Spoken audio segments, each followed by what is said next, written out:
Ano Bíblico, o estudo diário da Palavra de Deus com o pastor Carlos Oliveira. Continuando o nosso ano bíblico hoje, o Evangelho segundo Lucas, capítulo 15 ao 17. Jesus recebe pecadores. Aproximavam-se de Jesus todos os publicanos e pecadores para o ouvir, e murmuravam os fariseus e os escribas, dizendo: Este recebe pecadores e come com eles. Então lhes propôs esta parábola: Qual dentre vós é o homem que, possuindo 100 ovelhas, e perdendo uma delas, não deixa no deserto as 99 e vai em busca da que se perdeu até encontrá-la? Achando-a, põe-na sobre os ombros, cheio de júbilo. E indo para casa, reúne os amigos e vizinhos, dizendo-lhes: Alegrai-vos comigo, porque já achei a minha ovelha perdida. Digo-vos que assim haverá maior júbilo no céu por um pecador que se arrepende do que por 99 justos que não necessitam de arrependimento. A parábola da dracma perdida.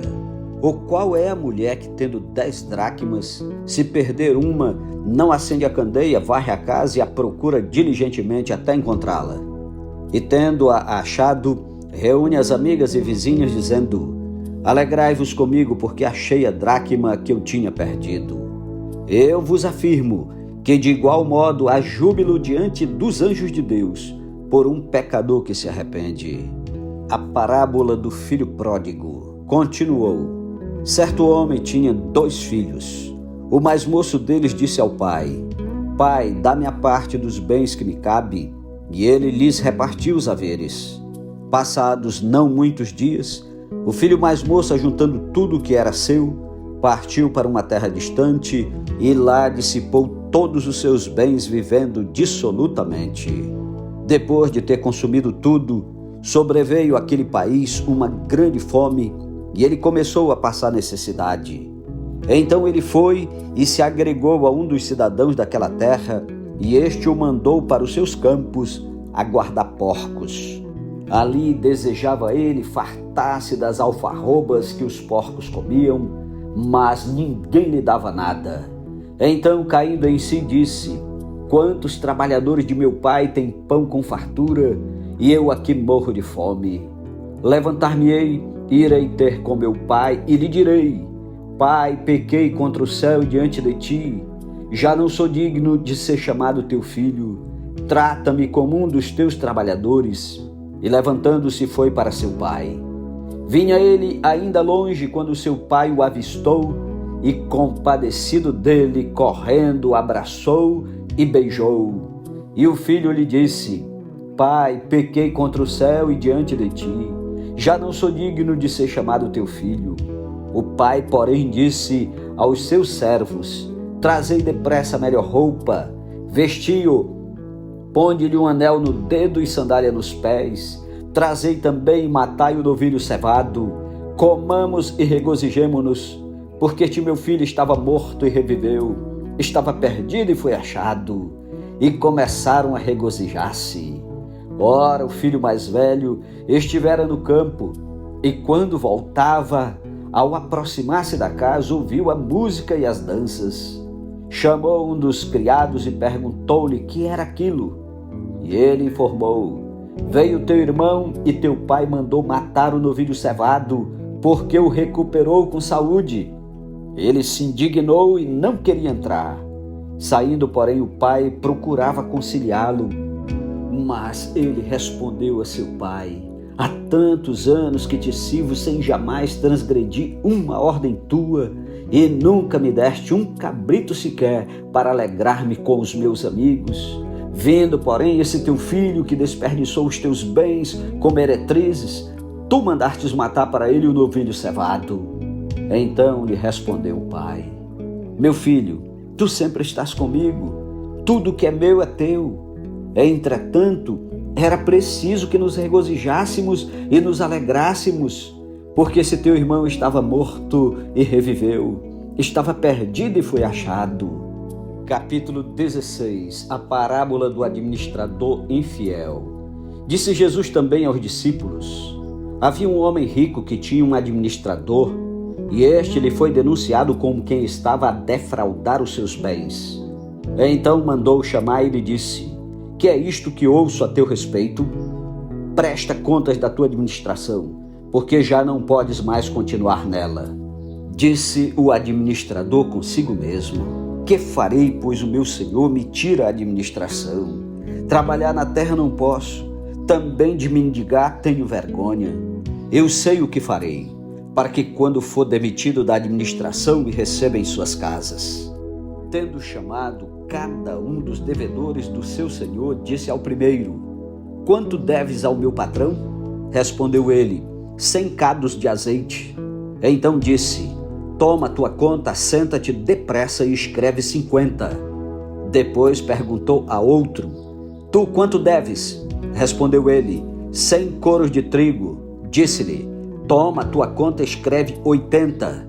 E elogiou o Senhor o administrador infiel, porque se houvera atinadamente, porque os filhos do mundo são mais hábeis na sua própria geração do que os filhos da luz. E eu vos recomendo: das riquezas de origem iníqua fazei amigos, para que quando aquelas vos faltarem, esses amigos vos recebam nos tabernáculos eternos.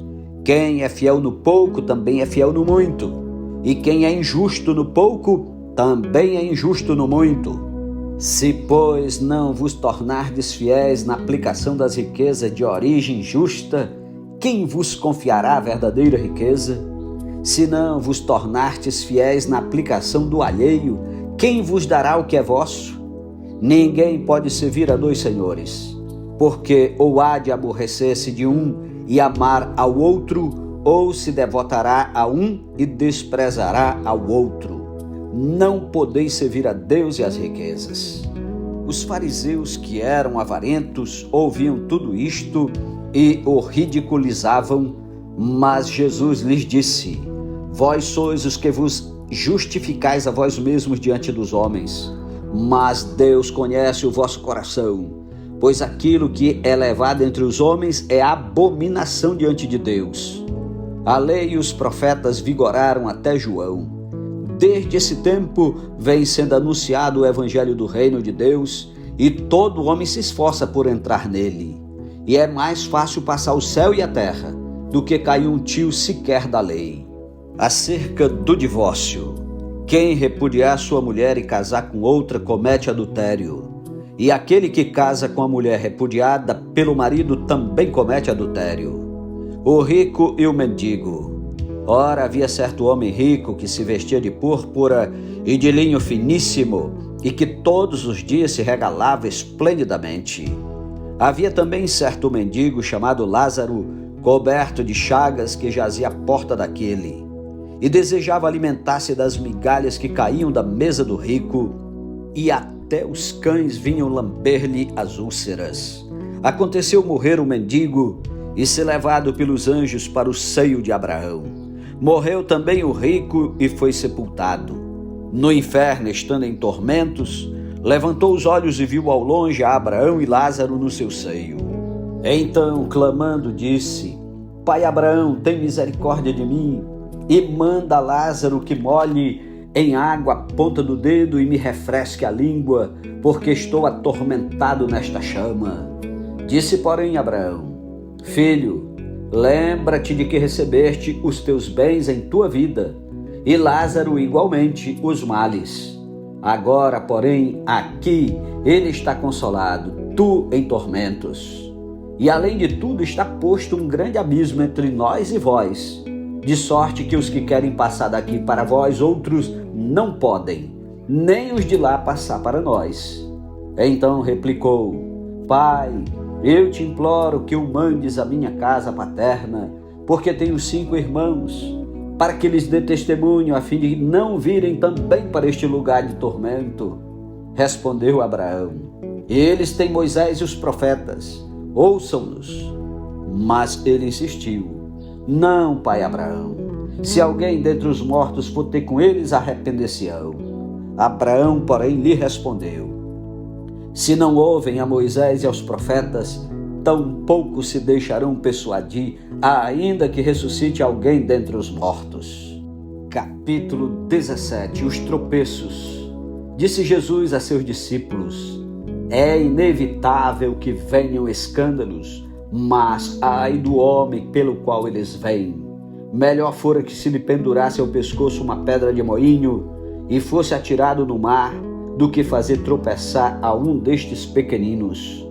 Acautelai-vos. Se teu irmão pecar contra ti, repreende-o. Se ele se arrepender, perdoa-lhe. Se por 7 vezes no dia pecar contra ti, e 7 vezes vier ter contigo, dizendo: estou arrependido, perdoa-lhe.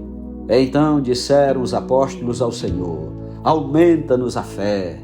Respondeu-lhes o Senhor: se tiverdes fé como um grão de mostarda, direis a esta amoreira: arranca-te e transplanta-te no mar, e ela vos obedecerá. Qual de vós, tendo um servo ocupado na lavoura ou em guardar o gado, lhe dirá quando ele voltar do campo: vem já e põe-te à mesa? E que antes não lhe diga: prepara-me a ceia, cinge-te e serve-me, enquanto eu como e bebo, depois comerás tu e beberás? Porventura terá de agradecer ao servo, porque este fez o que lhe havia ordenado? Assim também vós, depois de haverdes feito quanto vos foi ordenado, dizei: somos servos inúteis, porque fizemos apenas o que devíamos fazer. A cura de 10 leprosos. De caminho para Jerusalém, passava Jesus pelo meio de Samaria e da Galileia. Ao entrar numa aldeia, saíram-lhe ao encontro 10 leprosos, que ficaram de longe e lhe gritaram, dizendo: Jesus, mestre, compadece-te de nós. Ao vê-los, disse-lhes Jesus: ide mostrai-vos aos sacerdotes. Aconteceu que, indo eles, foram purificados. Um dos 10, vendo que fora curado, voltou dando glória a Deus em alta voz e prostrou-se com o rosto em terra aos pés de Jesus, agradecendo-lhe. E este era samaritano. Então Jesus lhe perguntou: não eram 10 os que foram curados? Onde estão os 9? Não houve, porventura, quem voltasse para dar glória a Deus, senão este estrangeiro? E disse-lhe: levanta-te e vai, a tua fé te salvou. A vinda do reino de Deus. Interrogado pelos fariseus sobre quando viria o reino de Deus, Jesus lhes respondeu: não vem o reino de Deus com visível aparência, nem dirão ei-lo aqui ou lá está, porque o reino de Deus está dentro de vós. A seguir, dirigiu-se aos discípulos: virá o tempo em que desejareis ver um dos dias do Filho do Homem e não o vereis. E vos dirão: ei-lo aqui ou lá está, não vades nem os sigais. Porque assim como o relâmpago fuzilando brilha de uma a outra extremidade do céu, assim será no seu dia o Filho do Homem.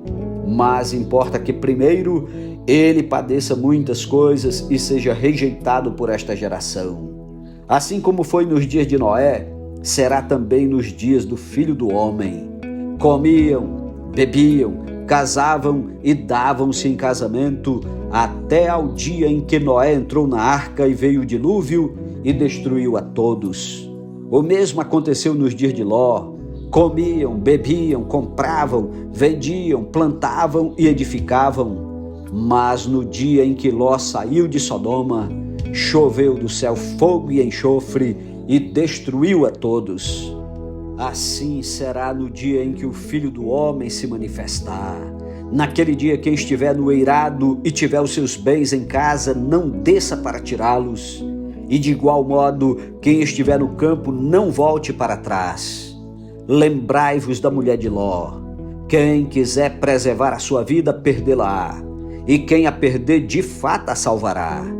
Digo-vos que naquela noite 2 estarão numa cama. Um será tomado e deixado o outro. 2 mulheres estarão juntas moendo. Uma será tomada e deixada a outra. 2 estarão no campo. Um será tomado e o outro deixado.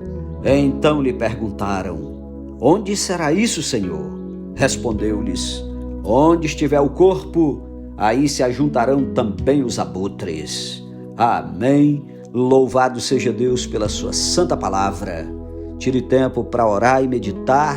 Que Deus o abençoe. Um ótimo dia e até amanhã em nome de Jesus. Amém.